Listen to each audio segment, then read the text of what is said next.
When the week began at Charlotte Country Club, 156 women had their eyes set on winning the Robert Cox Trophy. As we head into the weekend, only 4 women have the chance of hoisting it. Jennifer Kirby was the first semifinalist with a quick 6-4 win over Kristen Park. I mean, she definitely fought back and tried to get some on me, but I made the putts that I needed to make, and I just kept building on my lead. For the Canadian-born Kirby, she does not look ahead to any matches or past any opponent. Jennifer Kirby not only takes it one round at a time, but one day at a time with a winning, restful routine. Definitely less practice after the rounds and going to bed really early and having ice showers, same as I prepared for today. Go home, rest. 17-year-old Jessica Korda has had to survive a gauntlet of tough matches. My match has been pretty tough, but I think the tougher they are, the better I have to play. And it's been really pulling out some of my best golf, so I'm happy. In round 1, she had to defeat Curtis Cup teammate Stephanie Kono. In the second round, she had to defeat a quarterfinalist from a year ago in Candace Shepperly. Then, in round 3, had to go 20 holes to defeat the Wapple and North and South Amateur runner-up, Lisa McCloskey. The tough matchups continued in the quarterfinals when she faced 2008 Women's Amateur semifinalist Erin Lee. Korda continued to do what she has been doing all week, despite the tough matchups, and that is win.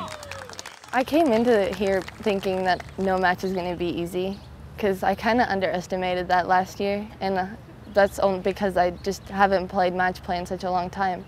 But with playing Curtis Cup and playing this tournament, it really showed me that I can't underestimate anyone, and I have to hope for the best for them, and it's probably going to be the worst for me.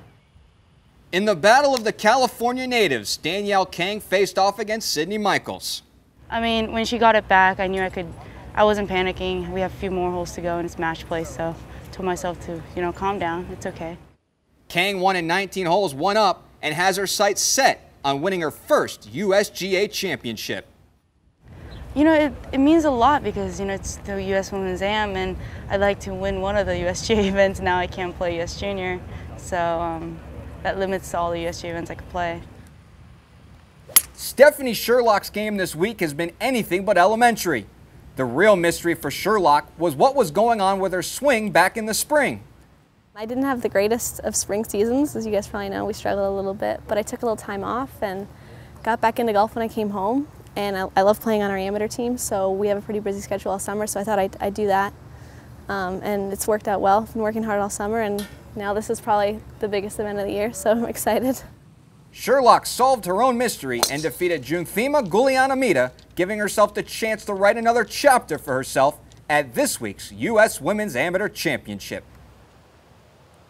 I now want to bring in my colleague Julie Williams to break down the semifinal matchups. And Julie, let's start with the first one. Jennifer Kirby taking on Danielle Kang. What are your thoughts on that? I don't know. Jennifer Kirby played really solid today. She knocked off Kristen Park easily. But then again, Danielle Kang, she didn't have her putter really working that well, and it did go to an extra hole, but I don't know, I think if she could get control of the greens tomorrow, she could put up a pretty big fight. The one thing I'll say about this matchup is that Jennifer's been playing consistent, whereas Danielle, it's not like it's her driver that's messing up, it's the putter. That's not something you could just quick fix on the putting green before you go, so I'm a little worried about Danielle.